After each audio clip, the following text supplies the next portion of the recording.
कभी मुलायम सिंह यादव ने कहा था लड़के हैं गलती हो जाती है। अब वही बात आदित्यनाथ योगी ने कहा है, लड़के हैं गलती हो जाती है। जज साहब मुकदमा वापस ले लीजिए, लड़कों से गलती हो जाती है। लड़के एक दो नहीं हैं, 1.5 दर्जन लड़के हैं जिन्होंने पीट पीट करके मार डाला था।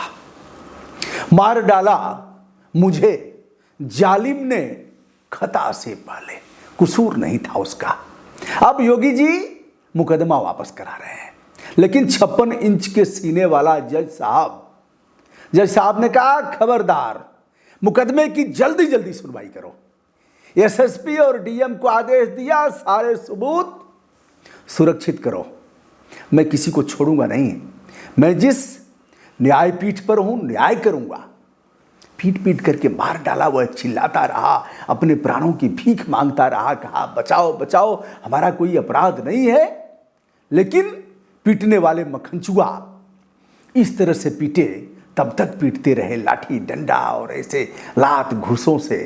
हॉस्पिटल पहुंचते पहुंचते उसकी जान चली गई। बेटे को भी बुरी तरह से पीटा। अपराध क्या था? बताया गया कि इसके घर में गाय का मांस है, गाय का मांस खाते हैं सब। और यह अनाउंस हुआ 28 दिसंबर 2015 को मंदिर के लाउड स्पीकर से अनाउंस किया गया कि अरे अखलखवा के घर में गाय का मांस रखा हुआ है। लोग इकट्ठा हुए। मखनचुआ तो पढ़ना लिखना है नहीं, और दिन भर गुटखा खाएगा, पान खाएगा, गांजा पिएगा, दारू गांव गांव में शुरू हो ही गया है, दारू पिएगा। घर का ठीक ठाक है तो सब मखनचुआ इकट्ठा हुए, गांव के लोग इकट्ठा हुए और फिर घुस गए उसके घर में। मैं 56 इंच के जज साहब की भी बात करूंगा दोस्तों, बताऊंगा वह जज साहब कौन हैं जिन्होंने योगी की याचिका को ठुकरा दिया।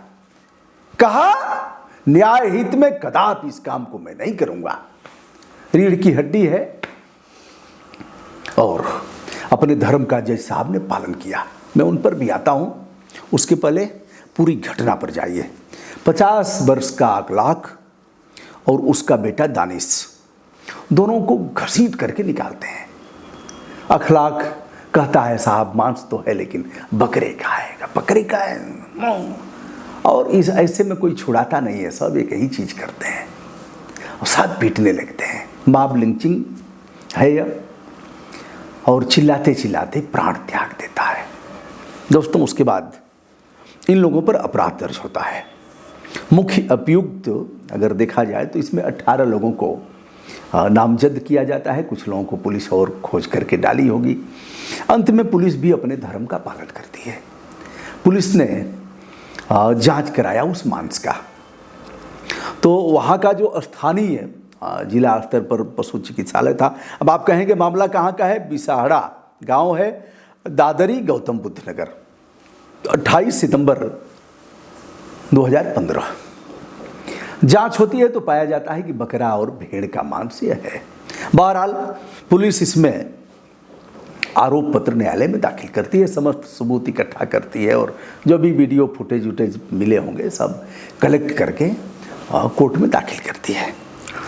न्यायालय में मामला चल रहा था। इसी बीच एक अभियुक्त की मौत हो जाती है जिनका नाम है रविंद्र सिसोदिया। अन्य जो हैं विशाल राणा, शिवम राणा, सौरभ, संदीप, हरिओम और श्रीओम, ये भाई हैं।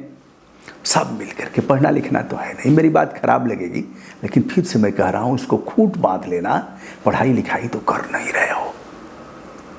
नशा चढ़ा हुआ है सनातन का। बेटा एक खूंटे पर एक गाय तुम्हारे बंधी नहीं है। कहीं भी जाकर के पशु गो आश्रय केंद्रों में देख लोगे, अगर योगी जी कहेंगे तो मैं कहीं भी खुदवा करके 25-50 गायों का नर कंकाल कहीं भी दिखवा दूंगा, मर गई भूख से तड़पते हुए। और ठीक है, दोषी हम भी हैं, दूध निकालेंगे, उसके बाद बछड़े को छोड़ देंगे, गाय को छोड़ देंगे।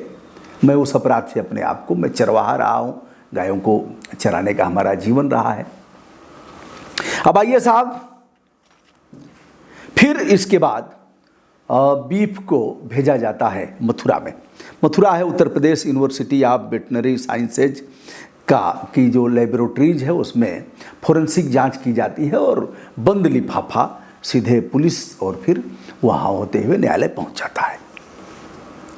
अब आप कहेंगे कि धाराएं क्या लगी थी, धाराओं पर भी हम चर्चा कर लेते हैं। हत्या हुई है तो 302 लगेगा ही, 307 लगा, 307 के अलावा 147, 148, 149, 323, 504 यानी घर में घुसना, मारपीट करना, गाली गलौज करना और सांघातिक चोट पहुंचाना इत्यादि इत्यादि इत्यादि। अब इस मामले में चूंकि नाम हमने पढ़ दिया, नाम के आधार पर आप महसूस कर रहे होंगे बाबा ने अपना मुकदमा वापस कराया, कोई बात नहीं, चलिए ठीक है, आपके पास कलम, लेकिन अब सबका मुकदमा वापस कराएंगे। अपना मुकदमा वापस करके भी आपने एक गंभीर अपराध किया है। कोर्ट करता, कोर्ट देखता, आपका साम्राज्य है, सब कुछ है, और आप भी जाते, मज़ा आता, कोर्ट में पेश हुए, मज़ा आता, आप अपना बयान देते, इसका भी आनंद है। लेकिन हुजूर ने अपना किया, केशवानंद जी का किया। केशवानंद जी को जानते हैं ना? अरे केशवानंद जी, केशव भाई का भी वापस किया, डिप्टी सीएम साहब का। तो अपने ही कलम से अपना मुकदमा वापस कर लिया। अब इनके मुकदमा वापस करने के लिए जो इनका अभियोजन है वह सीआरपीसी दंड प्रक्रिया संहिता की धारा 321 के तहत इनका अभियोजन और इनकी सरकार मुकदमे के वापस करने का आधार बनाती है। 56 इंच के सीने वाला वह जज जिसका कलेजा फौलादी है, जिसने अपने न्यायिक क्षेत्राधिकार के धर्म को समझा और उसने कहा नौकरी रहेगी चाहे जाएगी, लेकिन मैं तो ऐसा नहीं कर सकता, चाहे जो आ जाए, किसी भी कीमत पर हमको कोई डिगा नहीं सकता। उस जज को भी मैं बता रहा हूं, जैसे हमारी कोई रिश्तेदारी नहीं है, अच्छे काम की प्रशस्ति करना हमारा काम है, और गड़बड़ हो रहा है तो उस पर टोका टाकी करना और जम करके निशाना साधना, यह भी हमारा काम है। लेकिन अपने आचरण को शुद्धता में ढालते हुए, हम आकंठ डूबे हुए हैं और बड़बड़ करेंगे तो 10 लाख तो कहीं पिटा जाएंगे महाराज, अपने ठीक रहते हुए। राज्य ने दलील दिया, यह जज साहब हैं, अब इनको भी बता देते हैं। आप कहेंगे कि साहब इतना देर तक लपेट क्यों रहे हैं? जज साहब नोएडा की सूरजपुर कोर्ट में फास्ट ट्रैक के जज हैं, उच्चतर न्यायिक सेवा के हैं, नाम है सौरभ द्विवेदी। पीसीएस से इनकी शुरुआत हुई थी सौरभ द्विवेदी की, और यह फिर बाद में एचजीएस हुए थे, उच्चतर न्यायिक सेवा के। अगली सुनवाई 6 जनवरी को है। क्या कहा था जज साहब ने? जज साहब ने यह कहा, राज्य ने दलील दिया कि साहब हथियार कुछ नहीं था इनके पास, और यह लोग उस परिवार से कोई दुश्मनी भी नहीं थी, अखलाक के परिवार से, और सभी बच्चे हैं साहब। अरे जो मुलायम सिंह ने कहा था वही योगी कह रहे हैं, अंतर क्या है? मुलायम सिंह जी ने मौखिक कहा था, इन्होंने लिखित में चाप दिया कि लड़के हैं गलती हो जाती है। ब्रजेश पाठक सदन में आप बोल रहे थे, मैं आपका हूँ ना, मुलायम सिंह जी के सुपुत्र का हूँ, मैं आपका हूँ, लड़के हैं गलती हो जाती है। मुलायम सिंह को मानते हो ना, तो लड़के हैं गलती हो जाती है। तो अब इस पर यही बात योगी ने रिटेन में कहा, इनका अभियोजन कह रहा है कि साहब लड़के हैं, कोई दुश्मनी नहीं थी, कोई लाठी, कोई इनके पास कट्टा बारूद बंदूक नहीं थी, और कोई इनकी भावनाएं खराब नहीं थी, और इसलिए यह मुकदमा वापस हो जाए। जज साहब को पावर है, वो यस करें या नो। तो 56 इंच के सीने वाले जज साहब सौरभ द्विवेदी ने कहा, न्याय हित में ऐसा नहीं है, गंभीर मुकदमों की वापसी न्याय हित में कदापि संभव नहीं है। अभियोजन पक्ष की दलील को उन्होंने खारिज कर दिया, कहा यह अपराध हत्या का है, पीट करके मारने का है, किसी भी तरह यह अपराध क्षमा करने की श्रेणी में नहीं आता है। हम ऐसे अपराध को वापस करने का आदेश नहीं दे सकते, यह याचिका न्याय हित में नहीं है, इसलिए खारिज किए जाने योग्य है। फिर क्या कहा?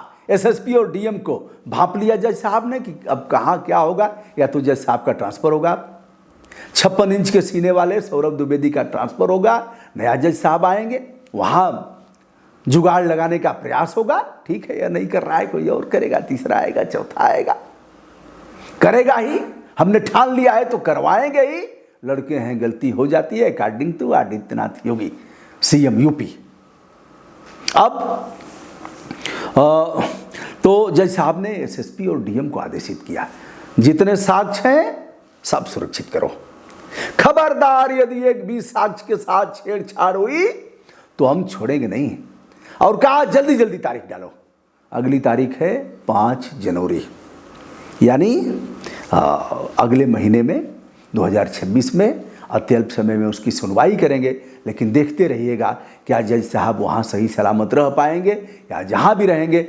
जो लोग भी अपने धर्म का पालन कर रहे हैं, प्रशस्ति करना हमारा काम है, उनका हौसला बढ़ाना काम है। यद्यपि जज साहब लोग कभी कैमरे के सामने नहीं आएंगे, कभी फ़ोन से बातचीत भी नहीं करेंगे, उनकी जो संहिता है वह किसी के पार्टी फंक्शन में नहीं जाएंगे, वह अपने आवास पर किसी से मिलेंगे जुलेंगे नहीं। अफसोस कि उसको अब तार तार किया जा रहा है, लेकिन कोई तो है जिसने ऐसा किया, तो हमारा काम है जिंदाबाद करना। गड़बड़ होगा तो उस पर हमारा यह भी काम है कि हम टीका टिप्पणी करेंगे हम उस पर। जैसे कि अरावली के मामले में सुप्रीम कोर्ट ने जो किया है उस पर भी लोग कह रहे हैं, हम भी कह रहे हैं। तो दोस्तों, अखलाक को अगले वीडियो में बताऊंगा। पीट पीट करके जान लिया गया, परिवार को कितना दिया गया। राज्य का दायित्व है कि लोगों के जान माल की सुरक्षा करे। यह आर्टिकल 21 में निहित है। सम्मानजनक ढंग से जीने का अधिकार है, उसका हनन हुआ, पीट पीट करके मार डाला गया। तो अब यह भी मैं देखूंगा कि अखिलेश गवर्नमेंट ने क्या दिया था, क्योंकि सरकार उन्हीं की थी, उन्होंने कितना दिया था, और इस मामले में यह लोग क्या कर रहे हैं।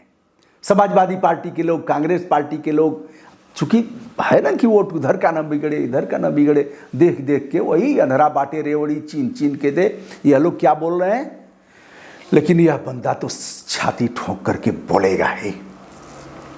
दोस्तों, पूरे मामले का शीघ्र विवेचन मैं करूंगा। इस वीडियो को मैंने पहले भी किया था, आज भी कर रहा हूं और आगे भी करूंगा। मैं हूं ब्रजभूषण दुबे। संपूर्ण विनम्रता के साथ हमारा प्रणाम स्वीकार करें। जो भी देश विदेश से जुड़े हुए हमारे आदरणीय मित्र हैं, प्रणाम, नमस्ते, शुभकामना।